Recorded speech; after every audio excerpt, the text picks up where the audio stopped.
Assalamualaikum warahmatullahi wabarakatuh. Selamat pagi dan salam sejahtera bagi kita semua.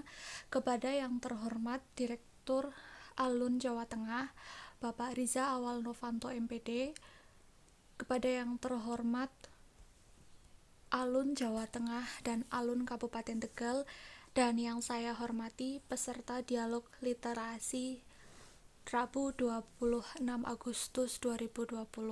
Pada kesempatan hari ini, Alun Jawa Tengah bekerja sama dengan IRC atau English and Research Community Vis UNES dengan mengambil tema Dialog Literasi Indonesia Bangkit, Refleksi Sejarah Wabah Pes dan Upaya Masyarakat Menghadapi Pandemi COVID-19.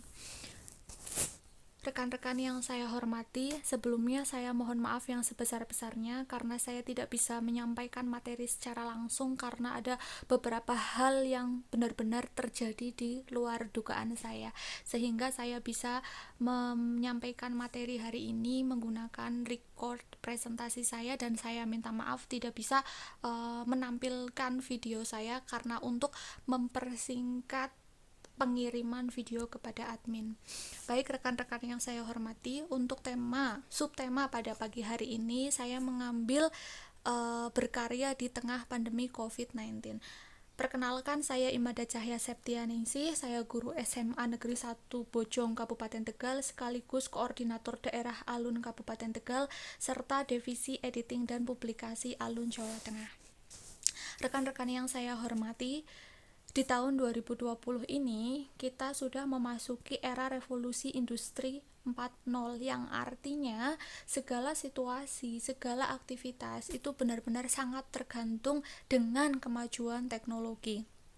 Namun di kemajuan era industri 4.0 ini ternyata kita dihadapkan dengan pandemi COVID-19 yang benar-benar di luar dugaan kita sebelumnya.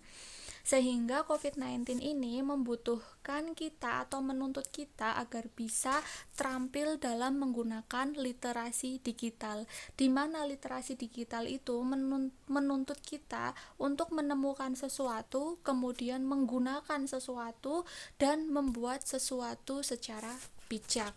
Sehingga di tengah pandemi COVID-19 yang bergejolak di era 4.0 ini, kita dituntut harus bisa berpikir kreatif. Nah, bagaimana caranya untuk kreatif? Kita harus bisa latihan, kemudian menciptakan manfaat, mengendalikan emosi, dan lain sebagainya. Nah, teman-teman, sebelumnya Mas Arfan tadi sudah menjelaskan tentang wabah pes yang terjadi atau yang melanda Hindia Belanda pada saat itu. Tentu teman-teman sudah memiliki gambaran bahwasanya kondisi wabah pes yang menyerang pada saat itu tidak beda jauh dengan kondisi pandemi COVID-19 sekarang ini. Hanya saja bedanya sekarang kita sudah memasuki era industri 4.0. Nah, teman-teman yang saya hormati, ya, terlepas dari revolusi industri 4.0, ya, terlepas dari pandemi COVID-19, teman-teman bisa mengetahui bahwasanya realita yang terjadi sekarang ini, COVID-19 itu merubah sendi-sendi kehidupan kita semua. Di sini yang saya soroti adalah segi pendidikan, sosial, dan ekonomi. Teman-teman tahu bahwasanya dengan adanya COVID-19 ini membuat kita, ya, selaku pendidik atau teman-teman mungkin barangkali ada yang mahasiswa atau SMA, ya lah, kita harus bisa beradaptasi dengan pembelajaran jarak jauh di mana semuanya harus berpusat pada teknologi atau daring. Kemudian yang kedua, merubah sendi kehidupan atau sendi-sendi tatanan sosial. Nah, teman-teman yang biasanya itu bersilaturahmi, kemudian berkunjung ke rumah saudara, nah karena ada COVID-19 ini kita harus bisa melakukan social distancing atau jaga jarak. Kemudian tentu COVID-19 ini sangat mempengaruhi kehidupan ekonomi kita. Nah, banyak sekali perubahan-perubahan ekonomi yang terjadi, di antaranya banyak orang yang di PHK, kemudian kehilangan pekerjaan, dan lain sebagainya. Hal ini karena COVID-19 ini memang membutuhkan dana yang cukup banyak. Sehingga teman-teman, kalau teman-teman ketahui, pandemi COVID-19 ini bukanlah sebagai hambatan, tapi tantangan. Tantangan untuk apa? Untuk menjadi diri kita sebagai pribadi yang lebih baik. Bukankah Allah itu sudah menurunkan surat yang artinya sesungguhnya Allah itu tidak akan merubah nasib sesuatu kaum kecuali kaum itu sendiri yang merubah nasibnya. Nah, jadi di sini yang saya garis bawahi adalah meskipun kita sedang hidup di tengah pandemi COVID-19, ya, marilah kita bisa tetap berkontribusi dan berperan aktif di lingkungan sekitar. Nah, bagaimana caranya untuk menghadapi tantangan? Nah, salah satunya adalah memanfaatkan literasi digital secara bijak karena Anda masih bisa berprestasi dan berkarya. Kalau teman-teman ketahui, nothing impossible to be happen because impossible it's mean I'm possible. Jadi tidak ada sesuatu yang tak mungkin terjadi karena tidak mungkin akan menjadi mungkin apabila kita itu yakin dan berusaha secara giat. Baik teman-teman yang saya hormati, nah di sini saya berikan contoh bagaimana caranya menggunakan literasi digital secara bijak karena basic saya adalah guru, jadi saya ini memberikan contoh tentang pembelajaran. Jadi untuk pembelajaran saya sendiri saya menggunakan menggabungkan antara website dan beberapa aplikasi, kemajuan aplikasi yang ada. Nah teman-teman pasti lebih tahu ya dari saya bagaimana kemajuan teknologinya. Di sini hanya contoh saja. Jadi saya di sini menggunakan website untuk media pembelajaran. Kenapa menggunakan website? Karena berdasarkan survei sederhana saya, anak-anak muda zaman sekarang itu jauh lebih menyukai tentang animasi-animasi bergerak atau tentang tayangan-tayangan bergerak seperti YouTube, video dan lain sebagainya. Ya, kita tahu literasi digital itu tidak hanya membaca buku, tapi di sini yang saya tekankan adalah tentang membaca supaya budaya membaca di lingkungan kita itu tidak tenggelam oleh zaman.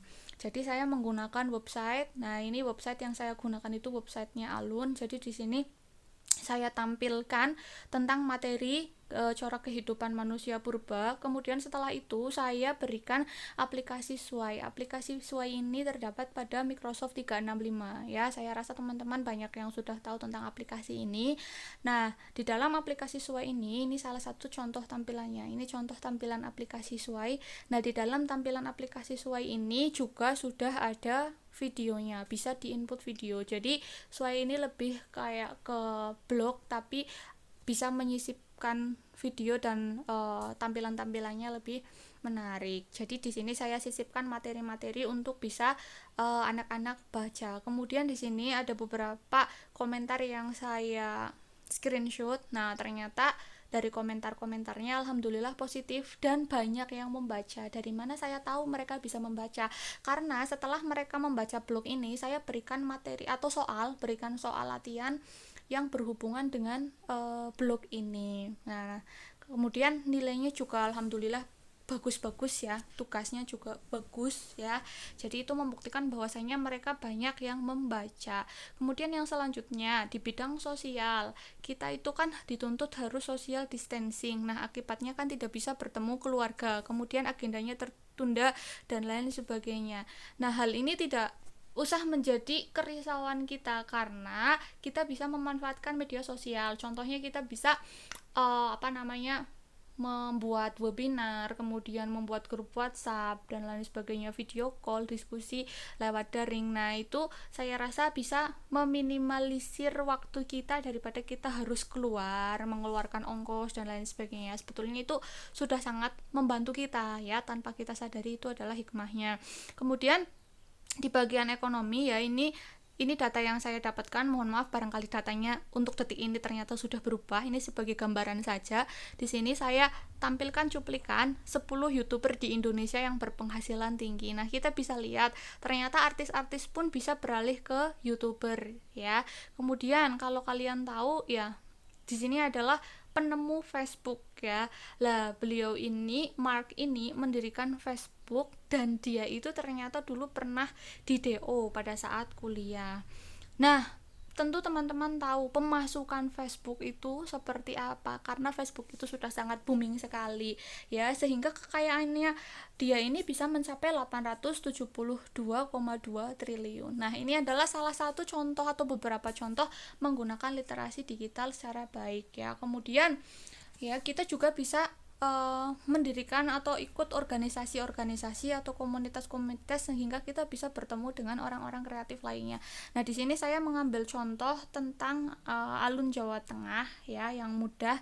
Nah, jadi di sini kalian bisa baca, teman-teman semua bisa membaca bahwasanya alun itu singkatan dari komunitas literasi ya, anak literasi untuk negeri. Jadi di sini kami mengumpulkan orang-orang yang mampu dan mau bersinergi untuk bisa menggencarkan literasi ya, tidak hanya literasi membaca buku saja, tapi juga literasi digital begitu ya. Karena Thomas Alva Edison itu menyampaikan bahwasanya jenius adalah 1%, inspirasi itu 99% ya.